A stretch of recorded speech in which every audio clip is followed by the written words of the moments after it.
नमस्कार। आज हम डिस्कस करेंगे एचपीएसएससी का प्रीवियस पेपर। ये जो एचपीएसएससी का प्रीवियस पेपर है, इसका हम इंडिया जीके का सेक्शन जो है आज डिस्कस करेंगे और डिटेल से डिस्कस करेंगे।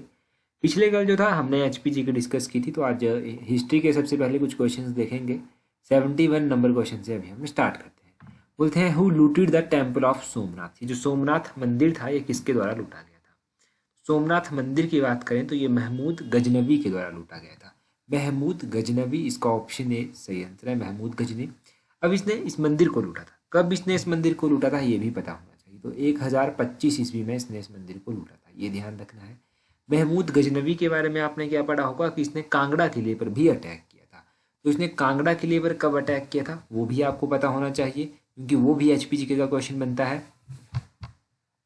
तो इसने जो था वो 1009 में जो था वो कांगड़ा को जो था वो लूटा था, ये ध्यान रखना है। कांगड़ा किले पर आक्रमण किया था, इस तरह से भी आप कह सकते हैं। तो ये तो दो मोस्ट इंपॉर्टेंट क्वेश्चन हो गए। अब कई बार क्वेश्चन क्या पूछ लिया जाता है कि अलबरूनी जो था वो किसके दरबार में हुआ करते थे? किसके दरबार में ये एक विद्वान हुआ करते थे अलबरूनी? तो अलबरूनी जो था वो ये महमूद गजनवी के दरबार में ही जो था वो हुआ करते थे, ये आपने ध्यान रखना है। अब सोमनाथ मंदिर की बात हुई। कई बार डायरेक्टली क्वेश्चन पूछ लिया जाता है कि सोमनाथ मंदिर कहाँ पर स्थित है। ये जो सोमनाथ मंदिर है, ये कहाँ पर स्थित है? ये गुजरात में स्थित है। यहाँ से आप एक और क्वेश्चन लिंक कर सकते हैं। महमूद गजनवी के बाद जो था यहाँ पर एक और शासक हुआ करते थे, जिनका नाम था मोहम्मद गौरी। तो मोहम्मद गौरी ने जो था वो तराइन का पहला और तराइन का दूसरा युद्ध भी लड़ा था। जब तराइन का पहला युद्ध लड़ा गया था, तो ये किस किस के बीच में लड़ा गया था? तराइन का पहला युद्ध जो था वो एक तो मोहम्मद गौरी ने जो था वो लड़ा था। मोहम्मद गौरी ने जो था ये युद्ध पृथ्वीराज चौहान के साथ जो था वो लड़ा था, और इसमें मोहम्मद गौरी की जो था वो हार हुई थी। ये युद्ध कब हुआ था? 1191 में ये युद्ध हुआ था, ये ध्यान रखें। ये तराइन की पहली लड़ाई थी। तराइन की दूसरी लड़ाई भी हुई, ये 92 में हुई, 1192 में हुई, ये हुई 1192 में ये हुई। इसमें ये किस किस के बीच में हुई? तो ये भी जो था वो मोहम्मद गौरी के बीच में और पृथ्वीराज चौहान के बीच में हुई थी।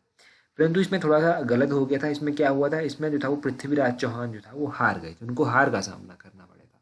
ये बेसिक क्वेश्चन आपने यहाँ से जान लिए। 72 नंबर क्वेश्चन देखिए। क्वेश्चन है, who is regarded as the greatest law giver of ancient India. तो पुरातन भारत जो था, इसके महान न्यायकर्ता किसे माना जाता था? ये जो पुरातन भारत था, इसके जो महान न्यायकर्ता थे वो किसको माना जाता था? वो माना जाता था मनु को। ऑप्शन बी जो है वो सही आंसर है। अब मनु को जो था इसका जो था वो क्या माना जाता था? ग्रेटेस्ट लॉ गिवर माना जाता था। यहाँ से भी कुछ क्वेश्चंस जो है वो बनते हैं। अब देखो, पाणिनि ऑप्शन में दिया गया है। पाणिनि ने जो था वो किस ग्रंथ की रचना की थी? तो अष्टाध्यायी की रचना जो था वो पाणिनि के द्वारा की गई थी, ये आपने ध्यान रखना है। यहाँ पर अगर आपको चाणक्य को लेकर कोई डाउट है तो चाणक्य आपने ध्यान रखना है कि अर्थशास्त्र एक ग्रंथ था, अर्थशास्त्र की रचना जो था वो चाणक्य ने की थी। पतंजलि यहाँ पर दिया गया है, तो पतंजलि ने जो था वो एक ग्रंथ की रचना की थी, जिसका नाम था महाभाष्य। महाभाष्य जो था ये ग्रंथ किसके द्वारा रचित है? पतंजलि के द्वारा रचित है। और क्वेश्चन मैं आपको बताता हूँ, जैसे कि कई बार क्वेश्चन पूछ लिया जाता है कि एक पंचतंत्र नामक ग्रंथ है, इसकी रचना किसने की थी? विष्णु शर्मा ने जो था वो इसकी रचना की थी। रघुवंशम और मेघदूतम, इन ग्रंथों की स्थापना किसने की थी? रघुवंशम की स्थापना भी कालिदास के द्वारा की गई थी, और मेघदूतम की स्थापना भी जो था वो कालिदास के द्वारा की गई थी, ये ध्यान रखना है। हर्षचरित जो है एक ग्रंथ है, इसकी स्थापना बाण भट्ट के द्वारा की गई थी। कादम्बरी एक ग्रंथ है, इसकी रचना किसने की थी? बाण भट्ट ने ही जो था वो इसकी रचना की थी। तो ये आप इंपॉर्टेंट ग्रंथों के बारे में साथ में जान लीजिए। अगला क्वेश्चन है 73 नंबर क्वेश्चन।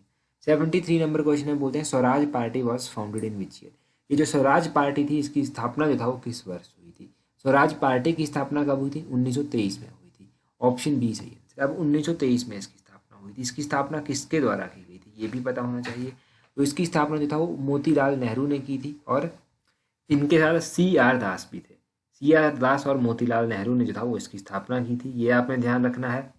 CR दास और मोतीलाल नेहरू ने जो था वो कांग्रेस से त्याग पत्र दे दिया था, अपना त्याग दे दिया था कांग्रेस से। और उसके बाद इन्होंने 1923 में जो था वो इलाहाबाद में ये स्वराज पार्टी नामक एक पार्टी थी, इसका गठन जो था वो किया था, ये आपने ध्यान रखना है। यहाँ से 1923 से पहले भी कुछ हुआ था। 1923 से पहले जो था वो चौरी चौरा की घटना हुई थी। चौरी चौरा की घटना 1922 में हुई थी, ये आपने ध्यान रखना है। 5 फरवरी 1922 को जो था ये हुई थी एग्जैक्टली। अब 1922 हो गया, 1923 हो गया, ये आप याद रखिए। यहाँ से क्वेश्चन डेफिनेटली पूछ जाएगा, स्वराज पार्टी की स्थापना किसने की थी, ये भी क्वेश्चन बन जाता है अपने आप में। 74 नंबर क्वेश्चन है, who was the founder of Muslim league in India. Muslim league के फाउंडर कौन थे भारत में? देखो मुस्लिम लीग की बात करें कि इसके फाउंडर कौन थे, तो इसके फाउंडर भारत में जो था वो माना जाता है नवाब सलीमुल्लाह को। नवाब सलीमुल्लाह को माना जाता है। 74 नंबर क्वेश्चन का जो है वो ऑप्शन सी सही आंसर है। डाउट मत रखिएगा, कोई भी डाउट इसलिए मत रखिएगा क्योंकि मैं आंसर आपको फाइनल आंसर की के अकॉर्डिंग ही बता रहा हूँ। फिर भी डाउट होगा तो खैर अलग बात है। अब देखो यहाँ से मुस्लिम लीग का नाम आपने सुना होगा बहुत बार, मुस्लिम लीग के से रिलेटेड क्वेश्चन भी आपने पढ़े होंगे। तो क्वेश्चन ये यहाँ से डायरेक्टली बनता है कि मुस्लिम लीग की स्थापना, तो मुस्लिम लीग की स्थापना कब हुई थी? मुस्लिम लीग की स्थापना जो था वो 1906 में हुई थी। 1906 में आपने ध्यान रखना है कि मुस्लिम लीग की स्थापना की गई थी। 1906 के बाद 1907 में क्या हुआ था? 1907 में जो था वो सूरत अधिवेशन हुआ था। अब सूरत जो सेशन हुआ था यहाँ पर क्या हुआ था? यहाँ पर जो था वो दो भागों में जो था वो कांग्रेस बंट गई थी। एक तो इसके जो मॉडरेट थे, एक मॉडरेट थे, एक एक्सट्रीमिस्ट थे, यानी कि एक उग्रवादी दल बन गया था, एक उदारवादी दल बन गया था कांग्रेस का। ये आपको पता होगा। मुस्लिम लीग की स्थापना कब की गई और मुस्लिम लीग के फाउंडर किसको माना जाता है इंडिया में, ये भी आपने जान लिया। 1906 हो गया, 1907 हो गया, 1905 में भी जान लीजिए क्या हुआ था। 1905 में जो था वो बंगाल का विभाजन हुआ था। बंगाल का विभाजन 1905 में हुआ, ये ध्यान होना चाहिए। अगला क्वेश्चन है, बोलते हैं द दांडी मार्च, बोलते हैं the Gandhi Irwin pact proclaim the suspension of, तो ये जो गांधी इरविन जो समझौता था, इसके इस आंदोलन से, इसके द्वारा जो था वो किस आंदोलन को जो था वो स्थगित किया गया था? तो गांधी इरविन जो समझौता हुआ था, संधि हुई थी, इसके द्वारा जो था वो एक आंदोलन था जिसको स्थगित कर दिया गया था। इस आंदोलन का नाम था सिविल डिसोबीडियंस मूवमेंट, सविनय अवज्ञा आंदोलन। ऑप्शन सी जो है वो सही आंसर है। अब ये गांधी इरविन समझौता हुआ कब था? ये 1931 में हुआ था। 1931 में ये गांधी इरविन समझौता होगा। और इसके बाद क्या हुआ था? इसके बाद इमीडिएटली बाद जो था वो एक सेकंड राउंड कॉन्फ्रेंस टेबल भी हुई थी। जो सेकंड आप कह सकते हैं गोलमेज सम्मेलन हुआ था, इसमें जो था वो इंडियन नेशनल कांग्रेस ने जो था वो भाग लिया था। और गांधी जी ने जो था इसमें भाग लिया था, ये आप एग्जैक्टली ध्यान रखिएगा। और गांधी इरविन समझौता किस किस के बीच में हुआ था? तो ये तो नाम से पता चल रहा है कि एक तरफ महात्मा गांधी थे, दूसरी तरफ जो था वो लॉर्ड इरविन थे। तो ये तो डाउट नहीं होना चाहिए। बहुत बार जो है आपने डांडी मार्च के बारे में पढ़ा होगा। डांडी मार्च कब से लेकर कब तक चली थी? तो ये आपने ध्यान रखना है डांडी मार्च के बारे में। डांडी मार्च जो था ये 12 मार्च 1930 से लेकर 6 अप्रैल 1930 तक चली थी, ये आपने ध्यान रखना है। बाकी क्विट इंडिया मूवमेंट हो गया, भारत छोड़ो आंदोलन हो गया, उसको तो आपको पता ही है। सविनय अवज्ञा आंदोलन की बात करें तो ये 1930 के आसपास की बात है जब इसको स्टार्ट किया गया था। और असहयोग आंदोलन की बात करें तो असहयोग आंदोलन जो था ये 1920 के आसपास चला था। 1920 से लेकर 1922 के आसपास ये रहा था। क्विट इंडिया मूवमेंट भारत छोड़ो आंदोलन के बारे में बताऊं तो ये 1942 में 1942, ये भी जान ही लीजिए। अगला क्वेश्चन है मोस्ट इंपॉर्टेंट क्वेश्चन, बोलते हैं the Indian national Congress split for the first time in its session at. अभी हमने पढ़ा था कि भारत जो इंडियन नेशनल कांग्रेस थी वो दो भागों में बंट गई थी। कौन सा सेशन था? सूरत सेशन था। ऑप्शन बी सही आंसर हो गया। वो क्वेश्चन यहाँ से सॉल्व हो गया, एकदम इमीडिएटली पूछा गया क्वेश्चन बाद में। अब सूरत सेशन था, ये सेशन कब हुआ था और इसकी अध्यक्षता कौन कर रहे थे, ये भी क्वेश्चन बनता है। ये जो सूरत सेशन था ये 1907 में हुआ था और रास बिहारी घोष जो था वो इसकी अध्यक्षता कर रहे थे, ये आपने ध्यान रखना है। रास बिहारी घोष इसकी अध्यक्षता कर रहे थे, ये आपको पता होना चाहिए एग्जैक्टली। अब देखो एक और बात यहाँ से जान लीजिए। एक और बात यहाँ से ये है कि इंडियन नेशनल कांग्रेस के जो इंपॉर्टेंट सेशन थे, जैसे कि पहला सेशन इसका 1885 में हुआ था, बम्बई में हुआ था, डब्ल्यू.सी. बनर्जी इसकी अध्यक्षता कर रहे थे।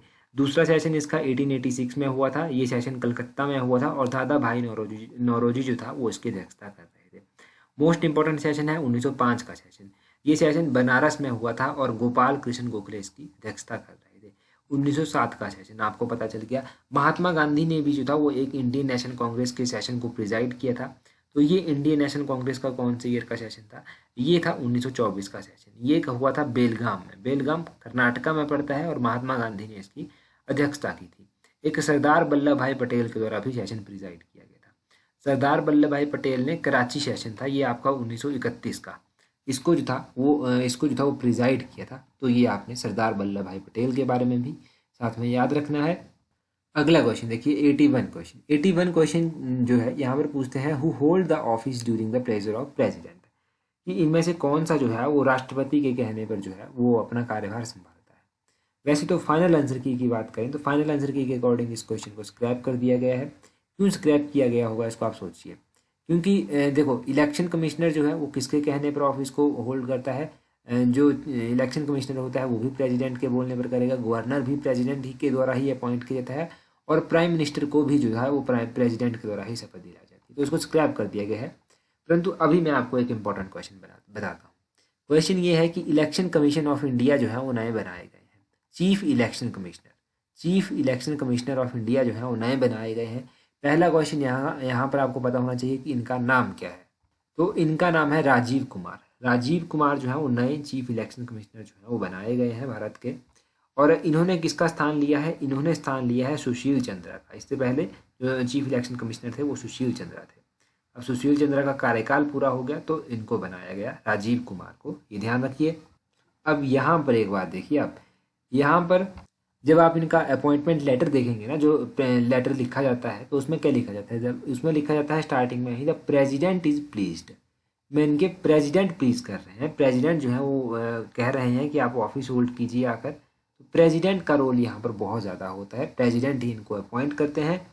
और ये जो चीफ इलेक्शन कमिश्नर होता है भारत का, इसका कार्यकाल कितना होता है? इसका कार्यकाल होता है 6 ईयर और 65 year, which ever is earlier.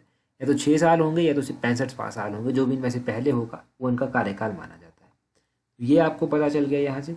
Main motive इस क्वेश्चन को डिस्कस करने का था कि आपको करंट अफेयर से अवगत कराया जाए, इलेक्शन कमिश्नर ऑफ इंडिया से जो है चीफ इलेक्शन कमिश्नर के बारे में बता दिया जाए। 82 नंबर क्वेश्चन देखिए, बोलते हैं the union council of minister is collectively responsible to. Union council of minister जो है वो कलेक्टिवली किसको रिस्पॉन्सिबल होते हैं? कलेक्टिवली ये रिस्पॉन्सिबल होते हैं house of the people. Option D सही आंसर है। हाउस ऑफ द पीपल का मतलब क्या है? लोकसभा इसका मतलब है, लोकसभा, ध्यान रखना है, लोकसभा इसका मतलब है। लोकसभा को जो है वो लोअर हाउस कहा जाता है। लोअर हाउस किसको कहते हैं? लोकसभा को कहते हैं। अपर हाउस किसको कहते हैं? अपर हाउस राज्यसभा को कहते हैं। ये क्वेश्चन अभी एग्जाम में पूछा गया था, तो आपको पता होना चाहिए। प्रेसिडेंट जो होता है, प्रेसिडेंट की जो ओथ होती है, ओथ इसकी किसके द्वारा ऑर्गेनाइज करवाई जाती है? अभी देखना प्रेसिडेंट के इलेक्शन भी होंगे, प्रेसिडेंट भी नए अपॉइंट किए जाएंगे, तब भी आपको बहुत कुछ जानने को मिलेगा। प्रेसिडेंट की जो ओथ होती है वो कंडक्ट करवाई जाती है किसके द्वारा? चीफ जस्टिस ऑफ इंडिया के द्वारा। चीफ जस्टिस ऑफ इंडिया जो है इनको शपथ दिलाते हैं। चलो क्वेश्चन आपके लिए बनता है कि प्रेजेंट टाइम में चीफ जस्टिस ऑफ इंडिया कौन है? चीफ जस्टिस ऑफ इंडिया कौन है हमारे? ये आप जल्दी से कमेंट करके बता दीजिए। 83 नंबर क्वेश्चन है, बोलते हैं which tax is levied by the state government only. बहुत बार क्वेश्चन एग्जाम में पूछा गया है कि इनमें से कौन सा टैक्स ऐसा है जो सिर्फ स्टेट गवर्नमेंट के द्वारा लगाया जाता है। तो 83 का ऑप्शन ए सही आंसर है, एंटरटेनमेंट टैक्स। एंटरटेनमेंट टैक्स जो है वो किसके द्वारा लगाया जाता है? स्टेट गवर्नमेंट ऑफ इंडिया के द्वारा जो है वो स्टेट गवर्नमेंट के द्वारा लगाया जाता है। स्टेट गवर्नमेंट के द्वारा जो है ये एंटरटेनमेंट टैक्स लगाया जाता है स्पेसिफिक रूप से। अब टैक्स भी जो है वो फर्दर 2 भागों में जो है वो डिवाइड कर दिए गए हैं। कौन कौन से ये भाग हैं? ये है, एक डायरेक्ट टैक्स होता है, एक इनडायरेक्ट टैक्स होता है। अब डायरेक्ट टैक्स में कौन कौन से टैक्स आते हैं? डायरेक्ट टैक्स में आपका इनकम टैक्स आ जाता है, डायरेक्ट टैक्स में आपका कॉर्पोरेट टैक्स आ जाता है, ये आपने ध्यान रखना है। अब इनडायरेक्ट टैक्स जो होता है आपका, उसमें क्या क्या आता है? अगर इनडायरेक्ट टैक्स की आप बात करेंगे कि इनडायरेक्ट टैक्स में क्या क्या आता है, तो उसमें कस्टम ड्यूटी जाता है, एक्साइज ड्यूटी आ जाता है, उसमें आपका सेल्स टैक्स आ जाता है, उसमें आपका यहाँ पर दिया गया है वेल्थ टैक्स। ये वेल्थ टैक्स जो है ये कौन सी श्रेणी में आता है? तो ये डायरेक्ट टैक्स की श्रेणी में आता है, ध्यान रखना है। ये डायरेक्ट टैक्स का टाइप है, वेल्थ टैक्स। तो ये आपको टैक्सेस के बारे में पता चल गया। अगले क्वेश्चन में देखिए, बोलते हैं which of the following is not a writ issued by superior court to a inferior court. इनमें से ऐसी कौन सी याचिका है जो उच्च कोर्ट द्वारा निम्न कोर्ट को जारी नहीं की जाती है? तो एक ऐसी इनमें से याचिका है जो उच्च कोर्ट जो है वो निम्न कोर्ट को जारी नहीं करता है। 84 का ऑप्शन डी क्यू वारंटियो जो है वो सही आंसर है। ये अधिकार पृष्ठता जो है, परीक्षा जो है, ये एक ऐसी रिट है जो सुपीरियर कोर्ट जो है वो इंफीरियर कोर्ट को जो है वो इशू नहीं करता है। नॉट जब आपसे पूछा गया है, ये नहीं करता है। हमारे पास इंडियन कॉन्स्टिट्यूशन में 5 अलग अलग तरह की रिट्स हैं। कितनी रिट्स हैं हमारे पास? 5 रिट्स हैं।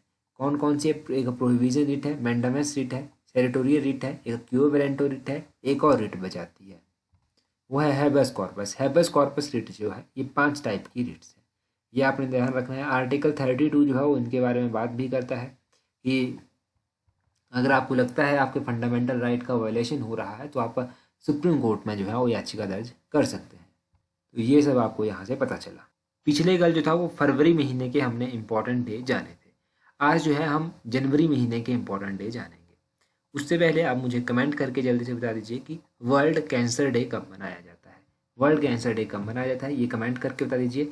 और अभी हम जानते हैं जनवरी महीने के इंपॉर्टेंट डे। 1 जनवरी को मनाया जाता है ग्लोबल फैमिली डे, ये 1 जनवरी को मनाया जाता है। उसके बाद 9 जनवरी को मनाया जाता है NRI day, non resident Indian day जो है ये 9 जनवरी को मनाया जाता है। परंतु सबसे इम्पोर्टेंट डे जो आता है वो आता है 12 जनवरी को। 12 जनवरी को जो है वो नेशनल यूथ डे भी जो है वो मनाया जाता है। कितने जनवरी को? 12 जनवरी को। और आपने एक और बात यहाँ से ध्यान रखनी है कि जो इंटरनेशनल यूथ डे है, इंटरनेशनल यूथ डे जो है वो 12 अगस्त को मनाया जाता है और नेशनल यूथ डे 12 जनवरी को मनाया जाता है। आर्मी डे भी मनाया जाता है जनवरी महीने में एक, वो 15 जनवरी को मनाया जाता है। उसके बाद जो है आता है आपके पास मोस्ट इंपॉर्टेंट डे 24 जनवरी। 24 जनवरी को नेशनल गर्ल चाइल्ड डे जो है वो मनाया जाता है 24 जनवरी को। उसके बाद आता है आपके पास 25 जनवरी। 25 जनवरी को नेशनल टूरिज्म डे मनाया जाता है। उसके बाद आता है 26 जनवरी। 26 जनवरी को 2 इंपॉर्टेंट डे मनाए जाते हैं। एक तो आपका रिपब्लिक डे मनाया जाएगा 26 जनवरी को, दूसरा आपका इंटरनेशनल कस्टम डे जो है ये भी 26 जनवरी को मनाया जाता है। उसके बाद आता है 30 जनवरी। 30 यानी कि 30 जनवरी को जो है वो मार्टर डे मनाया जाता है। महात्मा गांधी को जो था इस दिन असैसिनेट किया गया था नाथूराम गोडसे के द्वारा। तो ये कब मनाया जाता है? 30 जनवरी को मनाया जाता है मार्टर्स डे। तो ये इंपॉर्टेंट डेज आप जनवरी के याद रखिए। और जो इंपॉर्टेंट डे मैंने आपसे पूछा वर्ल्ड कैंसर डे, वो कब मनाया जाता है जल्दी से कमेंट करके बता दीजिए। और रही बात टेलीग्राम की, तो टेलीग्राम पर अगर आपने अभी तक हमें ज्वाइन नहीं किया है तो जल्दी से अपना टेलीग्राम खोलिए, वहाँ से सर्च कीजिए @allexam31। आपको हमारा टेलीग्राम चैनल जो है वो मिल जाएगा। टेलीग्राम पर 18,000 लोग हमारे साथ जुड़ चुके हैं। आप भी जुड़ जाइए ताकि आने वाले हर एक एग्जाम में आपको भी हेल्प मिलती रहे। आज की वीडियो में इतना ही काफ़ी है। So that's all for today. Thank you very much for watching and listening it very patiently.